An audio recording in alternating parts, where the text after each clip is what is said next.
sangat tergantung dengan daerah lain. Daerahnya saya nggak sebut ya.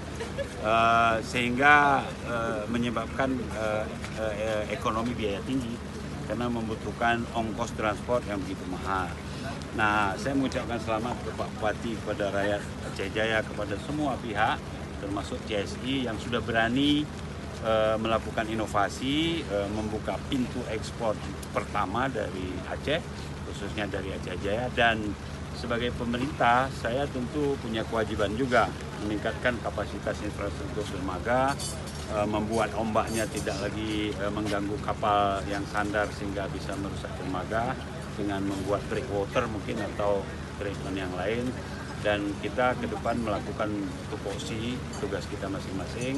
Pak Bupati juga terus memberi pencerahan ke masyarakat bahwa semua ini yang paling diuntungkan adalah rakyat. Nah, untuk itu mari kita dukung dan hari-hari terus kita tingkatkan. Terima kasih. Sejauh ini bagaimana penilaian Bapak terhadap Aceh Jaya untuk persiapan KEK dan KIGAJ?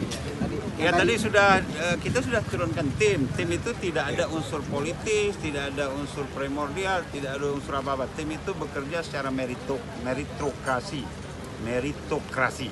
Jadi diskor dia betul-betul. Memang skornya paling tinggi Aceh Jaya. Kenapa Aceh Jaya paling tinggi? Karena ada pelabuhan. Nagan dan Abdia kan belum ada pelabuhan. Terus Surin saya sudah ke sana, itu masih belum ada pelabuhan. Jalannya juga tidak seperti Aceh Jaya. Kemudian letak lokasinya juga sangat dekat dengan jalan nasional kan. Sangat dekat dengan pusat-pusat produksi. Apakah besar kemungkinan nantinya Aceh Jaya selangkah lebih maju untuk KEK itu secara... Sudah saya kirim suratnya kemarin. Ya, Pak. Nah, besar atau enggak suratnya sudah saya kirim kemarin. Ya itu jangan menyinggung perasaan yang lain. Saya hanya menyebut data bahwa suratnya sudah kita kirim kemarin. Tapi yang lain juga saya rekomendasikan.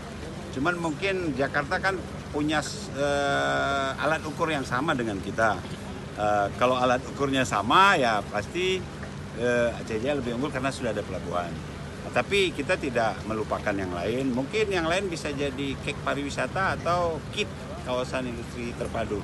Yang jelas, misalnya ya, negara bagian Melaka itu di Malaysia, di pantai barat Malaysia, itu KEK-nya ada 16 di satu negara bagian. Aceh Jaya ini sebenarnya 10 KEK pun bisa. Nah, cuman kewenangan penetapan KEK ini kan pemerintah pusat.